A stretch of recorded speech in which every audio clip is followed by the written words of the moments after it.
Eu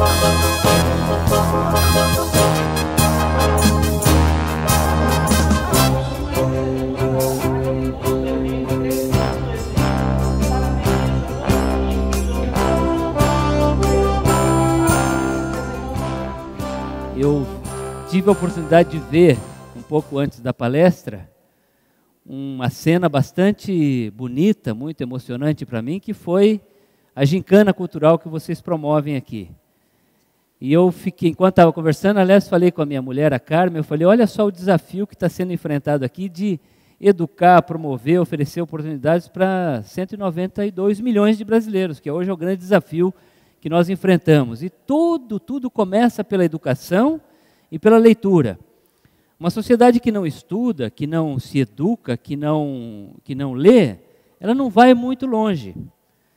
Eu queria, aliás, falar um pouquinho sobre as minhas origens. Eu sou, acho que tanto, como muitos de vocês, eu venho de uma família muito pobre do interior do Paraná. Meu pai era agricultor, tinha estudado só até o 5º ano primário, a minha mãe só estudou até o 1º ano, eu vivi na roça até 10 anos, depois virei seminarista, tanto quanto o professor Sebastião. Mas é interessante, porque a minha família, embora fosse uma família muito pobre, tivesse estudado pouco, os meus pais valorizavam muito a educação e a leitura. Então, meu pai, por exemplo, embora fosse uma pessoa que trabalhasse de sol a sol, ele emprestava os livros de história do pároco local, do padre da nossa cidade. E ele lia histórias do Império Romano, então eu ia levar almoço para ele na roça, e ele me contava as histórias que ele lia nos livros. Então eu acho que a minha vocação, como jornalista, como escritor de história do Brasil, nasceu disso, ou seja, vindo do meu pai, da minha mãe, que valorizavam a educação, valorizavam a leitura. Então, eu fico muito feliz de ver o que vocês estão fazendo aqui. Um festival como esse, para discutir livros, para chamar a atenção das pessoas para o livro. Então, eu tenho a impressão que se o Brasil, se o restante do Brasil, um dia imitar, copiar o que vocês estão fazendo aqui em São José do Ribamar, esse país com certeza vai ser melhor do que ele é hoje. Então, parabéns pelo que vocês estão fazendo. Mas hoje Obrigado. Mas o nosso objetivo hoje é falar sobre história do Brasil. Para que a gente estuda a história do Brasil? A gente não estuda história apenas para conhecer personagens e acontecimentos curiosos, pitorescos do passado. A história tem um outro objetivo. Nós estudamos história para conhecermos a nós mesmos. Uma sociedade que não estuda história não consegue entender de onde ela veio, quem ela é, quais são as suas características, por que a gente é diferente dos americanos, dos franceses, dos ingleses, assim por diante. Então, estudar história é uma forma de você olhar para o passado para entender o Brasil de hoje. E se a gente entender o Brasil de hoje, nós estaremos mais preparados para construir o Brasil do futuro. Porque daí nós entenderemos melhor quais são as nossas diferenças, quais são os nossos defeitos, quais são também as nossas virtudes, quais são as forças e fraquezas que nós temos como sociedade para caminhar em direção ao futuro. Então eu diria que hoje, se a gente quiser construir um Brasil melhor do que nós temos, o importante é ler, e isso vocês estão fazendo aqui, eu vi que vocês estão muito interessados em leitura, mas estudar história, para aprender com o passado, para ver de onde é que nós viemos, o que nos torna diferentes. E o objetivo hoje na minha apresentação é dar uma pincelada a respeito de um período muito importante do Brasil, que é a vinda da corte portuguesa de Dom João para o Rio de Janeiro em 1808 e a independência em 1822, que é consequência direta da vinda da corte. Quem sabe qual foi o ano da chegada da corte portuguesa no Rio de Janeiro? Alguém sabe que ano foi que a corte chegou, o Dom João? Qualquer pessoa pode responder. 1808, a senhora ganhou um livro. Aí, ó. Muito bom, tá bom. 1808. O senhor respondeu também, o senhor Joaquim, mas ele já tem o livro, então eu desempatei aqui por minha própria conta. Então, a corte portuguesa chegou ao Brasil em 1808, a uma transformação muito rápida na realidade brasileira, e a principal consequência foi a independência. Em que ano? 1822, né? Então você vai ganhar um livro também. Pode pegar aqui. Então é isso que eu vou explicar. Esse é o momento fundador do Brasil. Aí que o Brasil é criado como país. Vocês se lembram que o Brasil foi descoberto por Pedro Álvares Cabral em 1500, é isso mesmo. Nos primeiros 300 anos, o Brasil funcionou mais ou menos como uma grande fazenda de Portugal. Não tinha um país aqui, tinha um pedaço de Portugal na América. Era aqui que os portugueses tiravam ouro, diamante, madeira, algodão, tabaco e assim por diante. Mas não tinha um Brasil, as pessoas não se reconheciam como brasileiras, como nós nos reconhecemos hoje, parte de um país independente, de uma nação soberana. Com a chegada da corte em 1808, tudo isso começa a se transformar muito rapidamente e o resultado é 1822. Então é quase impossível você entender a independência sem estudar o que aconteceu aqui nesses 13 primeiros anos, né? Por isso que eu chamei a minha palestra de Os Caminhos da Independência.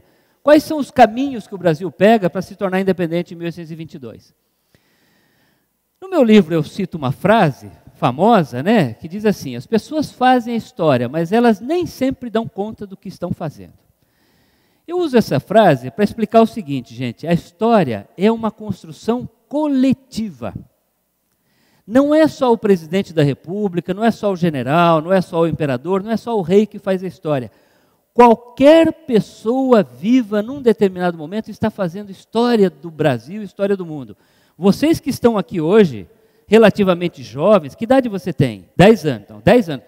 Você já está fazendo história, porque você é brasileiro, você é parte do Brasil. Independente do que você vai fazer daqui para frente, você é parte da história de um país com 190 milhões de pessoas. Então, a história é uma construção coletiva. Todos nós participamos. Mas às vezes a gente não sabe muito aonde vai dar. Porque a história nem sempre depende da nossa própria decisão. Existem outros fatores que influem na história do Brasil. Coisas que às vezes estão além da nossa vontade. Eu cito isso para dizer o seguinte: o que estava acontecendo de tão importante na história da humanidade 200 anos atrás, ao ponto de obrigar a corte portuguesa a fugir para o Brasil, que é o que aconteceu em 1808. Isso nunca tinha acontecido antes e nem aconteceu depois, de uma monarquia europeia, um rei europeu, uma rainha europeia, abandonar sua metrópole, o seu reino, cruzar um oceano Atlântico em condições bastante desconfortáveis, perigosas, improvisadas, para vir viver e morar do outro lado do mundo. O que estava acontecendo? Ou seja, quais eram as circunstâncias da história naquele momento? O que estava acontecendo no resto do mundo? Esse é um dos momentos mais revolucionários da história da humanidade. É importante entender isso, viu, gente? A independência do Brasil ocorre num momento de transformação não só no Brasil, não só em Portugal, mas no mundo todo. É um momento de muita mudança no mundo todo e de muita revolução. Tinha revolução nas artes, tinha revolução na medicina, tinha revolução na tecnologia, com o uso de máquinas a vapor para movimentar fábricas na Inglaterra, mas era principalmente um momento de revolução nas ideias. As ideias, como vocês sabem, a gente não pode pegar, não pode segurar, não pode mostrar. As ideias, elas estão aqui dentro, né? Certo? As ideias dá-se da cabeça das pessoas. Mas essas ideias, coisas que a gente não pode pegar, são muito transformadoras. E é isso que estava acontecendo nesse período de 200 anos atrás. Qual era a principal ideia, a ideia mais revolucionária nesse período? Uma ideia que mudava a forma de organizar e governar a sociedade humana. Até então, todo o poder emanava dos reis, em seu nome era exercido. O rei era o poder, o rei era a lei, o rei mandava e as pessoas obedeciam. Essa era a forma de organizar e governar as sociedades até então. Os filósofos desse período, os pensadores desse período, propunham uma outra forma de organizar e governar a sociedade, que era o seguinte: todo o poder emana do povo e seu nome é exercido. Esse é o princípio da república e da democracia, certo? Ou seja, de que o poder, o povo, que em teoria é o beneficiário do poder, ele que deve receber educação, saúde, segurança e assim por diante, ele tem que participar desse poder. O povo é um agente desse poder, ele participa da organização do poder, e não apenas um ser passivo. Essa era a ideia que estava transformando o mundo nessa época, tá? Importante lembrar isso, ou seja, é um momento em que há uma grande revolução nas ideias no mundo todo. Algumas revoluções ocorridas nesse período. A independência americana, de 1776, independência dos Estados Unidos. Por que ela é importante? Porque essas ideias que eu estava explicando até agora, até então era apenas uma teoria. Na independência americana se provou que era sim possível organizar um país grande como os Estados Unidos, com 3 milhões de pessoas naquela época, em forma de república e democracia. Portanto, era a aplicação prática dessas ideias. Isso é uma grande novidade, certo? A segunda mudança ocorreu um pouquinho depois, é a Revolução Francesa de 1789. Vocês já devem ter ouvido falar da Revolução Francesa, ou não? Das pessoas que eram mandadas para a guilhotina e tal, do Luís XVI, da Rainha Maria Antonieta, que foi decapitada na guilhotina. É o que acontece, ou seja, o povo derruba a monarquia no coração do continente europeu e manda o rei e a rainha para a guilhotina. Os dois são decapitados em 1793. A França mergulha num período de caos, de um governo muito difícil, milhares de pessoas também são executadas na guilhotina, e aí quem é chamado para botar ordem na casa? Alguém sabe? Napoleão Bonaparte ganhou um livro, pode vir buscar. Obrigado, depois eu autografo. O Napoleão Bonaparte, ele é um homem que tenta organizar a Revolução Francesa. A Revolução Francesa, como eu expliquei há pouco, é um movimento radical no coração do continente europeu, ou seja, o povo se rebela contra a monarquia, derruba o rei e a rainha e manda os dois para a guilhotina em 1793. Aí a França entra num período de grande instabilidade política, ameaçado de invasão pelos seus vizinhos. Aí o Napoleão, ele se revela um grande chefe militar. Ninguém conseguiu derrotar o Napoleão Bonaparte até 1812. Ele subiu ao poder em 1793, 4, quando ele se revela um grande general. Em 1804 ele é sagrado imperador da França. E até 1812 ninguém conseguiu derrotar o Napoleão Bonaparte em campo de batalha. Ele era imbatível. Com uma única exceção. Alguém sabe qual era a única exceção? Quem? Não. A Inglaterra, né? Então o senhor vai ganhar um livro também. Por favor.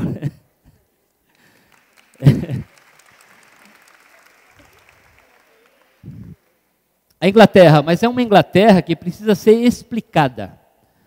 No final do século XVIII, portanto, algumas décadas antes da independência do Brasil, os ingleses tinham reinventado os meios de produção, a forma de produzir bens e mercadorias, usando máquinas a vapor. Como vocês sabem, a água em estado gasoso ocupa mais espaço do que a água em estado líquido, certo? Quando você aquece a água, ela se expande. Então gera uma fonte extra de energia, uma fonte nova de energia. Os ingleses usaram essa fonte de energia para movimentar máquinas industriais. E mudaram toda a forma de produzir bens e mercadorias. Então era uma revolução industrial. Até então, toda a capacidade humana de produção era baseada na força física do corpo, em alguns animais como burros, jumentos, cavalos, camelos que puxavam arados, ou alguns engenhos, algumas máquinas como rodas d'água e moinhos de vento. Essa era a capacidade humana de produção até então. Na Revolução Industrial, os ingleses multiplicaram isso numa escala nunca vista. Então, a Inglaterra era uma grande potência econômica, mas também era uma grande potência marítima. Ninguém tinha conseguido derrotar os ingleses no mar. E os dois estão em confronto, a França revolucionária do Napoleão Bonaparte contra a Inglaterra da Revolução Industrial. Quem está no meio disso tudo? um pequeno país chamado Portugal, que até então era, que 300 anos antes tinha sido muito corajoso, muito aventureiro, com Vasco da Gama, com Pedro Álvares Cabral, tinha feito as grandes navegações, mas 200 anos atrás era um país que, vamos dizer assim, tinha poucos recursos, não tinha exército, não tinha população para se defender e era governado por um soberano, o príncipe regente Dom João, considerado na época o rei não, porque ele era um príncipe regente, o soberano mais tímido, indeciso, medroso, incapaz de tomar decisão rapidamente, que governava no nome da mãe dele. A rainha, Dona Maria I, tinha tido um problema mental, uma insanidade mental. Foi considerada louca e afastada do poder. E o Dom João assumiu o trono de Portugal com a condição de príncipe regente. Só que, em 1807, o Dom João teve que tomar, talvez, a decisão mais importante da vida dele. Porque o Napoleão, tentando estrangular economicamente a Inglaterra, decretou o bloqueio continental em 1806. O bloqueio continental era o seguinte: aqui no continente europeu, onde eu mando, ninguém compra, ninguém vende nada da Inglaterra. Ou seja, o Napoleão era o senhor do continente europeu, ninguém tinha conseguido derrotá-lo em terra, só em mar. E o que o Napoleão faz? Ele fala, tem uma revolução industrial lá, em que os ingleses produzem muito e precisam vender, porque senão eles vão à falência. Então ele decreta o bloqueio continental, tentando levar a Inglaterra à falência. E exige a adesão de Portugal. Só que Portugal tinha uma aliança antiga com a Inglaterra, não era tão simples assim aderir a Napoleão Bonaparte e romper com a Inglaterra. Até porque qualquer decisão que o Dom João tomasse, as consequências seriam terríveis para Portugal. Se ele aderisse ao bloqueio continental de Napoleão Bonaparte, a Inglaterra bombardearia a cidade de Lisboa, sequestraria os navios, a frota de Portugal, porque não interessava aos ingleses que Portugal caísse nas mãos de Napoleão. Caso Dom João mantivesse aliança com a Inglaterra e rompesse com Napoleão, o que de fato aconteceu, o imperador francês mandou 50 mil soldados invadir Portugal, com o objetivo de destronar o Dom João, eventualmente prender ou exilar ele e acabar com a independência de Portugal. E aí havia uma terceira alternativa, que era, alguém sabe? Quem falou? Você lá, né? Fugir para o Brasil. Então ganhou o livro. Isso. Parabéns. Então, foi isso que aconteceu. Entre o anoitecer do dia 28 de novembro de 1807 e o amanhecer do dia 29, entre 10 e 12 mil pessoas embarcaram em 58 navios e fugiram para o Brasil. Imagine o que foi isso. Imagine o que foi isso. Não eram pessoas quaisquer. Não eram pessoas comuns como nós que estamos aqui hoje. Era a rainha de Portugal, era o príncipe regente, eram os duques, os barões, os viscondes, toda a alta hierarquia da igreja, que era muito forte na época, todos os chefes militares, todos os grandes funcionários públicos, todo mundo foi embora, veio embora para o Brasil, deixando para trás Portugal à disposição do inimigo. Napoleão já estava cruzando a fronteira da Espanha com Portugal para invadir o país. Então vocês imaginem o grau de medo, de revolta do povo português quando circulou a notícia de que a corte estava fugindo para o Brasil. Eu vou mostrar algumas figuras para vocês para ilustrar o que eu falei até agora, né? Essa é a coroação de Napoleão em 1804. Aqui é o fuzilamento dos espanhóis que se rebelaram contra o Napoleão no mesmo ano em que ele invadiu Portugal. Ou seja, o Napoleão não estava para brincadeira. Aqui foi um massacre. Vocês veem ali, os espanhóis estão sendo fuzilados porque se rebelaram contra o Napoleão. Aqui uma iconografia do embarque da corte para o Brasil. A corte embarcou no dia 29. Essa é a única figura que existe do embarque da corte. Muito famosa, né?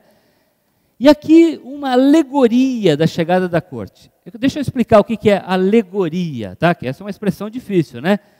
Alegoria não é uma foto jornalística, não é uma situação real. É uma idealização de uma cena.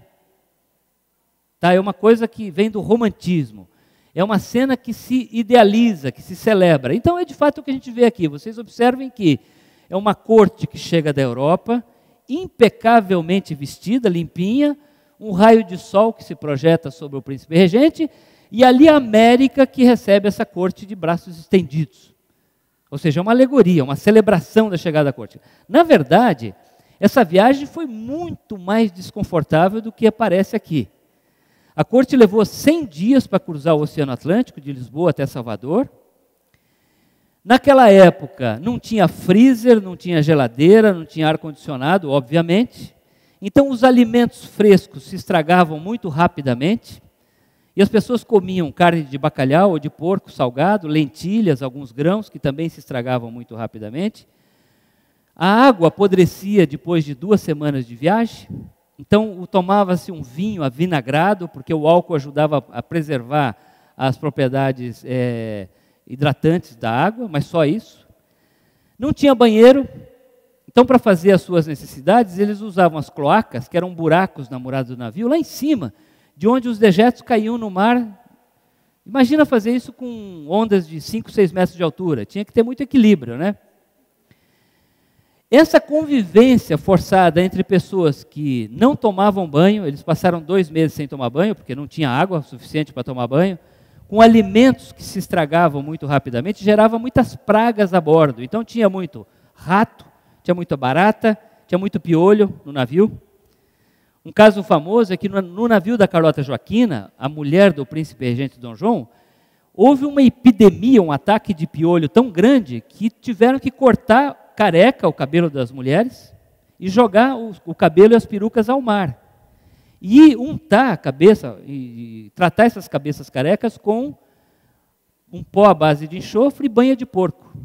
Então vocês imaginem a rainha de Portugal, a princesa regente, viajando no navio, sem ventilação, sem condições de tomar banho, 40 graus no sol do Equador, usando banha de porco e enxofre na cabeça. Deve ter sido uma situação muito desconfortável, né? Curiosamente, quando chegaram ao Brasil, essas mulheres ainda estavam careca ou com o cabelo muito curtinho e ficaram envergonhadas de desembarcar assim. Então usaram turbantes. Vocês observem ali que elas estão usando turbantes, que é aquela coisa que você põe no cabelo depois de tomar banho, né? As mulheres do Brasil, que estavam encantadas com a chegada da corte, acharam que o uso de turbantes era a última moda na Europa e também passaram a usar turbantes durante algum período. De maneira que o uso de turbantes virou moda no Rio de Janeiro em função da chegada da corte, que estava usando por uma razão que não era a moda, era porque era uma necessidade. Essa história é muito curiosa, mas ela é muito simbólica. Ela sinaliza o que aconteceria no Brasil nos 13 anos seguintes. O Brasil mudaria em todos os aspectos. O Brasil mudaria nas leis, nas instituições, na paisagem urbana, mudaria na publicação de livros, de jornais, na ciência, na medicina, nas artes, e mudaria também na moda.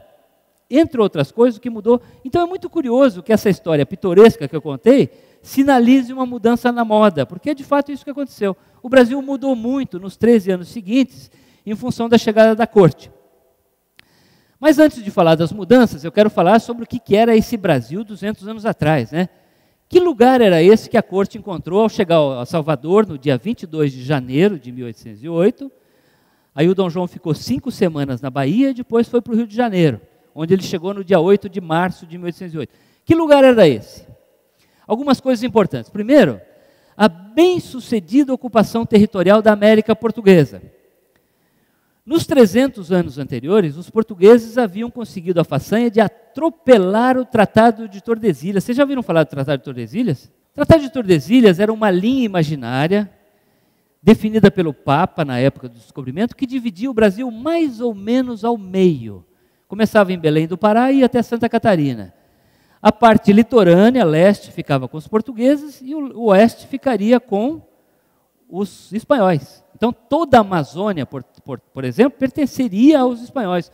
Os portugueses buscando ouro, diamantes, esmeraldas, escravos, índios para escravizar e assim por diante, atropelaram o Tratado de Tordesilhas e ocuparam o Brasil mais ou menos como ele é hoje. Mais ou menos como ele é hoje. Então, o Brasil, quando a corte chegou aqui, já tinha os limites territoriais semelhantes ao atual. Claro, com algumas exceções, como, por exemplo, o estado do Acre, que só foi comprado da Bolívia em 1903. Mas o Brasil era mais ou menos isso. Mas havia muito isolamento e muita rivalidade entre as províncias. Por exemplo, havia mais comunicação entre São Luís do Maranhão e Belém do Pará e Lisboa do que entre essas duas regiões e o Rio de Janeiro, por uma questão de regime de ventos e correntes marítimas. Era mais fácil você ir daqui para Portugal e voltar do que ir ao Rio de Janeiro. Essa comunicação costeira só se estabeleceu depois da navegação a vapor, em meados do século XIX. Então, esse Brasil era muito isolado, muito distante. Havia muita precariedade na saúde e no saneamento, muito analfabetismo. Se estima que naquela época 99% dos brasileiros fossem analfabetos. E havia o fenômeno da escravidão. O Brasil era movido à mão de obra escrava, porque Portugal era uma metrópole muito pequenininha, sem população, e não tinha recursos humanos, não tinha mão de obra para ocupar o Brasil, um país gigante, 93 vezes maior do que Portugal. Tinha havido uma explosão populacional no século XVIII, a população cresceu 10 vezes, de 300 mil para 3 milhões de habitantes, em função da descoberta de ouro e diamante em Minas Gerais, Goiás e Mato Grosso. Mas, quando a corte chegou ao Brasil, já havia uma decadência na produção de ouro e diamante, e essa, por exemplo, é a causa da Inconfidência Mineira do Tiradentes. Esse é o Rio de Janeiro, em 1822, o ano da independência, é uma cidadezinha pequena que tinha crescido de 60 mil para 120 mil habitantes em função da chegada da corte. Um engenho de açúcar no Nordeste, que mostra essa economia precária, rudimentar daquela época. O mercado de escravos do Valongo, no Rio de Janeiro. Os escravos eram usados como máquinas agrícolas e não como seres humanos, não eram tratados como seres humanos. Os tropeiros, que eram os caminhoneiros da época, que faziam o comércio, o precário comércio entre as províncias. E aqui eu quero falar das transformações. O Dom João chegou a Salvador no dia 22 de janeiro de 1808. Uma semana depois, ele tomou a decisão mais importante dos 13 anos que ele permaneceu no Brasil. Abertura dos portos. O que significa a abertura dos portos? Com a abertura dos portos, pela primeira vez em 300 anos, o Brasil estava livre para comprar e vender mercadorias de qualquer outro país, amigo, que não fosse apenas Portugal. Por isso é uma decisão importante. É a primeira vez que isso acontece na história do Brasil. E vocês que ainda vão fazer vestibular um dia e tal, lembre-se disso. É uma dessas decisões mais importantes ocorridas na história do Brasil. O Brasil se abre para o mercado internacional com a abertura dos portos. Agora, é uma decisão inevitável, né? Porque os franceses tinham ocupado os portos de Portugal, não tinha como levar navio para a metrópole, o Império Colonial Português ainda era relativamente grande, incluía a África, a Índia, a China, e se o Dom João não abre os portos do Brasil, não havia para onde levar navios, então tinha que abrir os portos do Brasil. Mas era também um pagamento de uma dívida com a Inglaterra. Mas ele faz mais coisa, né? O Dom João começa a copiar Portugal no Brasil. Ele começa a replicar, a clonar todas as instituições que funcionavam até então em Portugal, na metrópole, para permitir o governo do Império Colonial Português a partir da antiga colônia. Então, em Salvador, ele cria uma escola superior de medicina, ele dá liberdade de comércio interno, ele manda construir fábricas de pólvora, de ferro, de tecido, moinho de farinha de trigo. Depois, no Rio de Janeiro, ele cria a imprensa régia, que pela primeira vez passa a publicar livros e jornais em território brasileiro. Isso até então era proibido. Nós estamos numa feira literária aqui, é importante lembrar isso. Ele cria o Banco do Brasil, cria o Jardim Botânico, a Justiça Brasileira, a Marinha Brasileira. Ou seja, ele vai mudando tudo o que ele encontra pela frente, mas clonando o Portugal no Brasil. O Portugal é espelhado no Brasil. Tem isso que a gente chama de um esforço civilizatório nos trópicos, que não é apenas uma mudança legal, burocrática, administrativa. Ele também traz maestros, compositores, artistas, cientistas, pessoas que vão tentando infundir algum traço de refinamento nessa colônia que até então era atrasada, proibida, ignorante, isolada. Surge uma nova corte, o Dom João começa a distribuir muitos títulos de nobreza em troca de apoio financeiro e político. Isso é uma coisa muito curiosa, porque o Dom João chegou de Portugal muito carente de apoio político e financeiro. E se estabeleceu um toma lá da cá, entre a corte que chegava de Portugal e os ricos da colônia. Então, por exemplo, só nos primeiros 8 anos no Brasil, ele distribuiu mais títulos de nobreza do que em todos os séculos anteriores da história de Portugal, em troca de apoio político e financeiro. Então, por exemplo, tem um historiador baiano que diz que em Portugal, para se criar um conde, eram necessários 500 anos de tradição e tal. No Brasil, bastavam 500 contos. Então, é um regime de grande promiscuidade entre o público e o privado. Hoje, quando a gente vê isso em Brasília, acha que é novidade. Não, não é. Isso já estava aqui. E claro que não nasceu com a corte também. Mas é um momento de muita corrupção, de muita troca de favor entre o público e o privado. E aí há o ápice dessa mudança, que é a criação do Reino Unido, Brasil, Portugal e Algarve. Algarve é uma província do sul de Portugal, que sempre teve um certo grau de autonomia. Em 1815. A partir daí, gente, em 1815, o Brasil não é mais formalmente colônia de Portugal. A independência só viria, claro, em 1822. Mas, na verdade, o período colonial acaba em 1815, porque aí, a partir daí, o Brasil é Reino Unido com Portugal.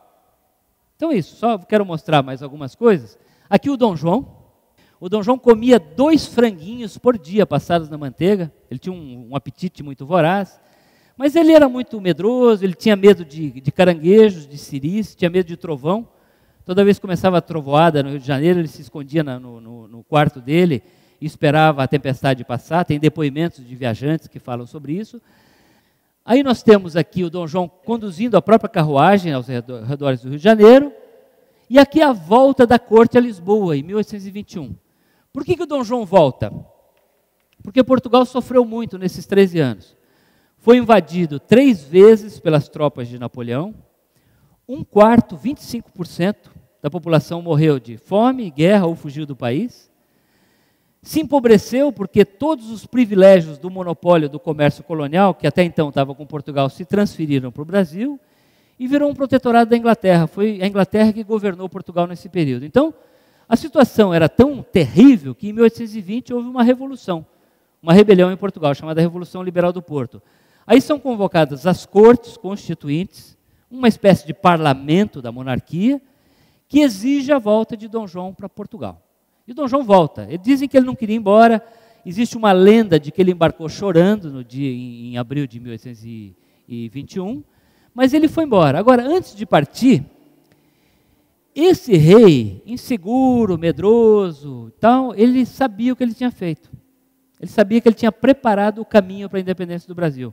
Então, antes de partir, ele chamou o seu filho mais velho. Alguém sabe o nome do filho mais velho de Dom Pedro? Quem? Acabei de falar, né? Dom Pedro I, que é o nosso primeiro imperador. É o homem que faz o grito do Ipiranga, proclama a independência do Brasil, né?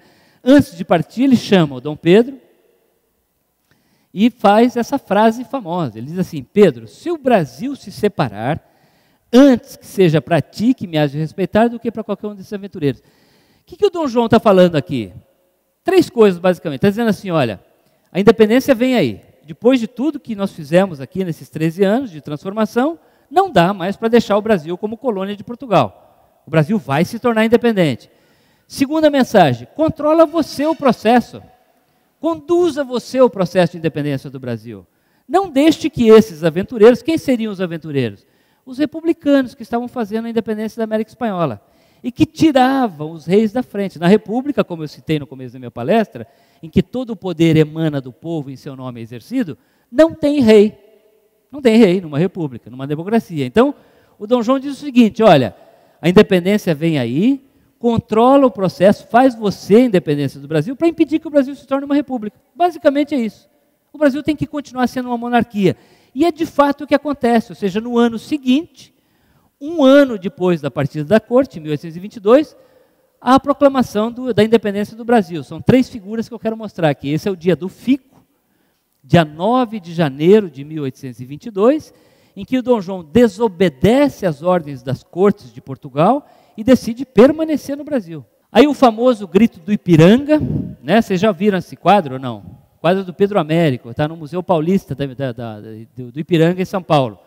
Que é o Dom Pedro voltando de uma viagem a Santos, no litoral paulista, recebe ordens insolentes, ordens que realmente o humilhavam de Portugal, e ele decide romper. Ele fala, tá bom, então estamos separados de Portugal, independência ou morte. O famoso grito do Ipiranga, né? Independência ou morte. E aqui a coroação do Dom Pedro, no dia 1º de dezembro de 1822. Ou seja, aí o Dom Pedro completa o desejo do Dom João. Ele conduz o processo de independência e ele se torna imperador do Brasil. Ou seja, o Brasil, gente, é o único país da América que se tornou monarquia por muito tempo. Teve um caso muito rápido no México e outro no Haiti, mas assim, durou algumas semanas. O Brasil foi o único país da América que se manteve como monarquia durante 67 anos, cercado de repúblicas de todos os lados. Em função desse processo diferente, vocês observem que é Portugal que se muda para a América. E ao fazer isso, o processo de independência do Brasil fica diferente dos vizinhos. Dos vizinhos, uma ruptura revolucionária, são republicanos que rompem com a Espanha, que rompem com a Inglaterra e recriam o regime político, em forma de república. No Brasil não, é um Portugal que continua na América, nas suas leis, na sua burocracia, na sua classe dirigente, nos seus funcionários públicos, no Estado português que Dom João transfere para a América. E ao fazer isso, ele vira uma continuidade de Portugal, inclusive na forma de regime político. É monarquia, não é república. Então, só para ir para o final da minha palestra, eu quero fazer essa pergunta. Vocês acham que depois de proclamada a independência, o Brasil já era uma nação unificada e soberana? Não, né? Não. Não, porque ainda tinha muita dificuldade pela frente. Uma coisa foi a decisão formal de fazer o grito do Ipiranga, independência ou morte. Agora, às vezes a gente tende a achar, estudando história, que isso resolveu o problema da independência. Não. Houve uma guerra da independência, que durou quase 1 ano e meio, e que teve como cenário, basicamente, o Norte e o Nordeste. Portanto, quem estuda a história do ponto de vista do Sul, acha que a independência se resolveu nas margens do rio Ipiranga. Não é verdade. Ainda custou muito sangue, muito sofrimento, muita dor, a conquista efetiva da independência do Brasil na Guerra da Independência.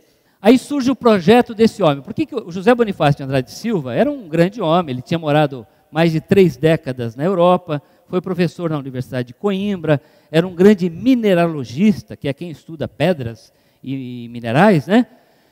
E ele voltou para o Brasil em 1819, e ele percebeu que havia uma grande fragilidade no Brasil. Que o Brasil realmente podia se dividir, caso virasse uma república, ou poderia entrar numa guerra étnica. Ou seja, a chance de dar errado, como eu cito na capa do meu livro 1822, era muito grande. Então ele propõe uma fórmula. Eu diria que o Brasil que emerge independente das margens do rio Ipiranga tem a cara e a assinatura do José Bonifácio. O que ele propõe? Independência com monarquia constitucional. Ou seja, monarquia, poder centralizado nas mãos do imperador. Mas o imperador que também tem que submeter a uma constituição, tem limites no poder dele, uma constituição que seria feita naquela época. E com essa fórmula, garantir a integridade territorial brasileira, impedir que o Brasil se fragmentasse, se dividisse em 3 ou 4 países. Esse é o projeto do José Bonifácio, que de fato triunfa. Agora, o local da Batalha do Genipapo, ocorrida no interior do Piauí, no município de Campo Maior, no dia 13 de março de 1823, em que um grupo de brasileiros tentou bloquear uma tropa portuguesa, comandada pelo Major Fidier, e houve um massacre. Morreram entre 200 e 400 brasileiros lutando contra uma tropa bem treinada de Portugal. Só morreram 9 portugueses. Então, isso mostra que essa guerra, essa independência do Brasil não foi tão pacífica quanto se imagina. Muita gente morreu lutando. Ali a Maria Quitéria, que é uma heroína da Guerra da Independência na Bahia. Era uma mulher que, apesar da sua condição feminina, queria lutar em favor contra Portugal, junto com as tropas brasileiras. Então, ela se disfarçou de homem, vestiu uma farda, amarrou os seios e se alistou nas tropas brasileiras. O pai descobriu, foi lá, tentou convencê-la a sair do exército brasileiro. O comandante falou, mas ela é muito boa como soldada, ela atira muito bem, e ela permaneceu, ela lutou na Guerra da Independência e hoje é uma heroína na Bahia. E aqui no Maranhão, nós temos um episódio que infelizmente é muito dolorido para os maranhenses. É um episódio de sofrimento para os maranhenses. Por quê? O Dom Pedro contratou para liderar a Marinha Brasileira, para comandar a Marinha Brasileira, um mercenário, O que é um mercenário? É um soldado, um oficial que luta em troca de dinheiro, basicamente é isso. E o mercenário era esse, o Lord Cochrane. Lord Cochrane veio para o Brasil, comandou a Marinha Brasileira e ele ajudou a expulsar os portugueses, realmente de forma muito bem sucedida, da Bahia, de São Luís e de Belém do Pará. Só que em São Luís, depois de expulsar os portugueses, ele tratou a capital do Maranhão não como uma cidade brasileira libertada dos portugueses, mas como uma cidade inimiga, tomada como presa de guerra. Ele saqueou a cidade de São Luís do Maranhão. Saqueou todos os recursos públicos que estavam no tesouro local, várias propriedades particulares, tudo, e levou embora para o Rio de Janeiro. Ou seja, ele tratou os maranhenses como se fossem inimigos, e não como se fossem brasileiros libertados da Guerra da Independência. Para piorar a situação, quando chegou no Rio de Janeiro, o Lord Cochrane foi homenageado pelo Dom Pedro I com o título de Marquês do Maranhão. Ou seja, essa é uma situação que os maranhenses até hoje não concordam. Então, esse personagem aqui, ele é muito controvertido até. Aliás, ele é pouco conhecido, pouquíssimos brasileiros já ouviram falar do Lord Cochrane. Mas ele é simultaneamente um herói, porque realmente ele ajudou a expulsar os portugueses, mas ele é também um vilão, porque ele era muito louco por dinheiro e ao fazer isso ele cometeu erros terríveis, né? Então eu queria só para terminar, assim, o projeto José Bonifácio. Isso daqui é o que aconteceu. Agora, o José Bonifácio propunha também a abolição do tráfico negreiro e da escravidão, educação para todos, liberdade de culto, ou seja, qualquer pessoa poderia exercer qualquer religião, reforma agrária, com distribuição de terra para quem não tinha terra, incentivo à indústria e à agricultura e, curiosamente, a mudança da capital para o Planalto Central. Essa segunda parte do projeto José Bonifácio não aconteceu. Existe uma agenda que está abortada, interrompida na independência do Brasil. O Brasil rompe os vínculos com Portugal, mas não promove nenhuma reforma social. Ele mantém a escravidão, mantém o analfabetismo, mantém o latifúndio, mantém a concentração de riqueza. Ou seja, há uma mudança política que beneficia as elites brasileiras, mas não os excluídos, não os pobres, não os oprimidos. Então essa é uma agenda que o Brasil trava na época da independência. E o Brasil paga um preço alto por isso. Eu diria que hoje, quando nós discutimos de forma tão passional cotas para negros e estudantes de escolas públicas nas universidades, quando nós discutimos Bolsa Família e coisas assim, nós, na verdade, estamos discutindo coisas que o Brasil não topou resolver naquela época. São coisas que o Brasil empurrou com a barriga. Não resolveu naquela época. Não aboliu a escravatura, não distribuiu terras, não educou os escravos, não fez nada. Não promoveu as pessoas à condição de cidadãs. E se não foi feito naquela época, nós temos que fazer agora. Sinto muito. Uma sociedade é um pacto coletivo que se perpetua no tempo. Se hoje nós não fizermos reforma tributária, reforma política, reforma da Previdência, alguém vai ter que fazer no futuro. É interessante observar isso. Uma sociedade nacional, não acabam os projetos, eles se continuam no tempo. Se você não faz lá na independência, a gente tem que fazer agora. Tá?